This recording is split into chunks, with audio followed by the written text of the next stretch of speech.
All right, so our final segment of the day, and it's something we're going to do moving forward. At least we're going to do it every week till the season starts. I had to kind of force Srikar to do it. So if you start liking this, I get all the credit. It's a little bit of a fantasy football segment. I've been wanting to do it, and this is kind of the peak time, from June to kind of end July, end of August, right? I like to draft late, but I know some people like to draft early. So we're going to kind of give you our consensus top 5 fantasy players. And I'll give you an order.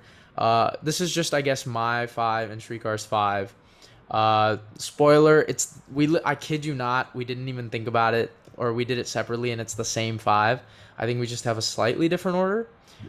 So I'll go first. At number 1, I got Jonathan Taylor. He was the best fantasy back last year. He won the crown.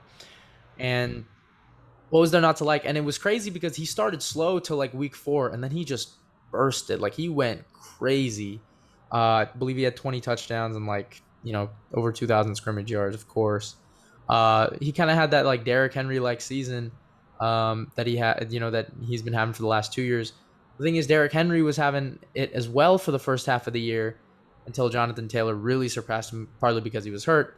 So that's why Derrick Henry is my number 2. I think Jonathan Taylor will just get more opportunities than Derrick Henry. I think he has a better offensive line behind him. And I also think their offense is just really catered around him. And he really makes that thing go. Derrick Henry is, in my opinion, people are going to get mad at this. I think people have figured out different ways to stop him. Jonathan Taylor is more versatile. With Derrick Henry, you can stack the box and put swingers on the outside. It's a very simple blitz concept. It's called like an edge type of blitz that people use. It usually is it's like a 4-4 split that you'd like to have, 4 down front.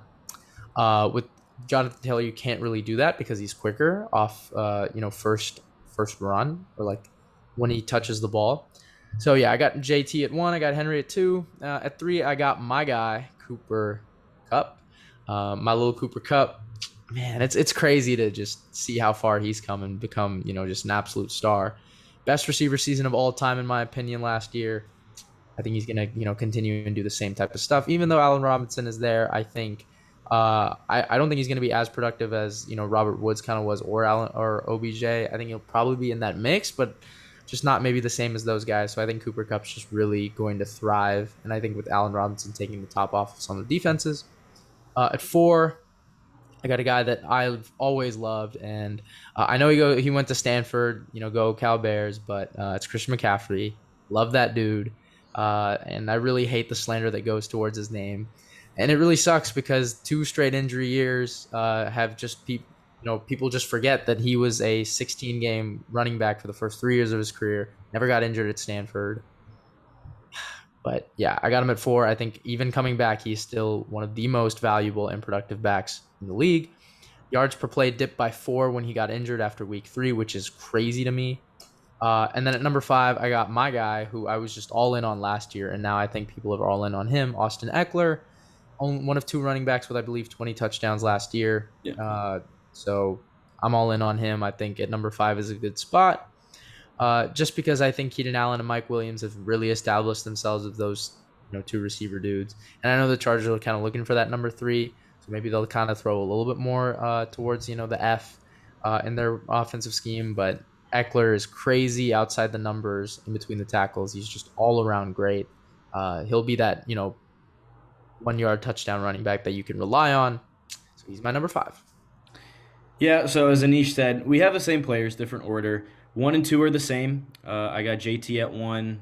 Obviously led the league in rushing yards last year. He was virtually unstoppable. And with Matt Ryan, they're still going to ground and pound. They're still going to run the ball. So that's the formula. And I think Taylor can repeat that success. So I have Taylor at 1. Derrick Henry at 2.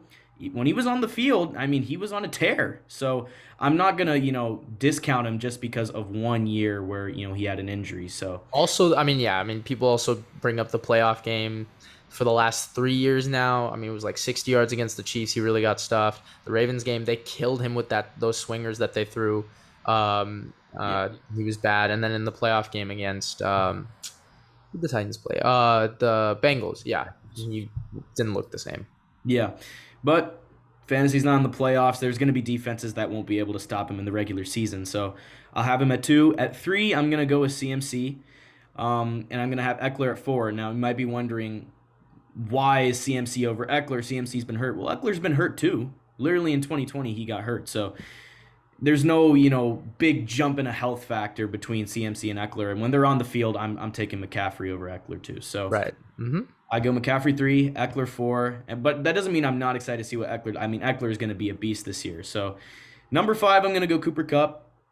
And I think with Robinson, Anish kind of stated, I think Cooper Kupp is still going to be able to produce, and more attention will be brought away from Cooper Kupp rather than towards him with Robinson in tow, because it's another weapon you got to account for. But yeah, I mean, Stafford's not going to decline. I'd hope not. Robinson's there. I don't think he's going to hit 1,964 yards again, but I think we're going to see him be, elite again. So Cooper Kupp at 5, and if you're going to go with the receiver, Anish told me we were seeing some Jefferson, over Kupp. Yeah, or Jamar Chase. I'm going my guy with my guy. It's got to be it. Cooper Kupp. Yeah. Amp it down. So those are my 5. My little Cooper Kupp. Yeah, I think he's still going to get all the double teams in the world, but he's just so good. I mean, around it. He's done it before. Yeah. If anything, I guess maybe a dark horse to be receiver 1 could be Debo. You guys know I love him. I think, partly because Trey Lance just won't be as good, so he'll be like, I'm kidding. Okay.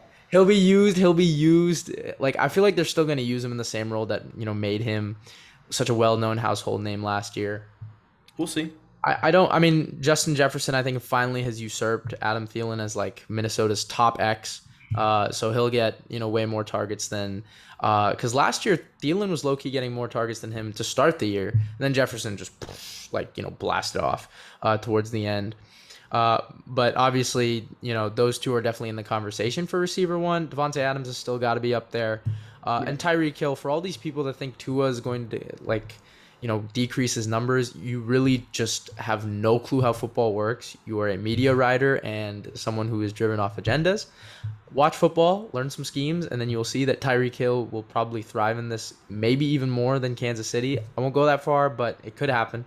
Yeah, so I think I think that should be the consensus 5. I don't really see an argument for guys like Dalvin Cook. I was thinking about Nick Chubb if Deshaun were to go down, but Kareem Hunt's looking for a new contract, and I think the Browns do want to use him because if they don't want to give him the contract, they want to up his trade value. So that's another, I guess, kind of, backhanded thing to preventing Chubb from just going crazy. Yep. But yeah, Christian McCaffrey, for those who are kind of worried about the injuries and stuff like that, because I want to focus on him a little bit. Look, the Panthers will be bad. They will be a team that people just kind of gloss over. Even with Baker Mayfield, I hope Baker Mayfield goes there because I would love to see Baker and Christian in the same backfield. I think with either quarterback, you saw it. It didn't matter the quarterback. He was still so productive on every touch he got. And just out of the backfield to have someone that good of a security blanket it's so nice. Again, I wouldn't rule out other stars like Alvin Kamara. I think that's definitely a guy you shouldn't be afraid to target in the first or second round. Joe Mixon, he finally had a consistent good year, but when we talk about the cream of the crop, top 5, I think it's these guys.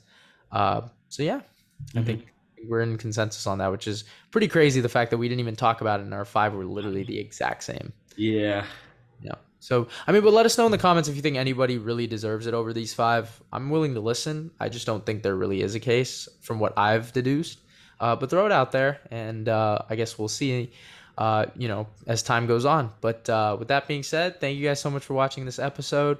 We've been the Cold Hard Truth NFL podcast, and we will see you guys next time.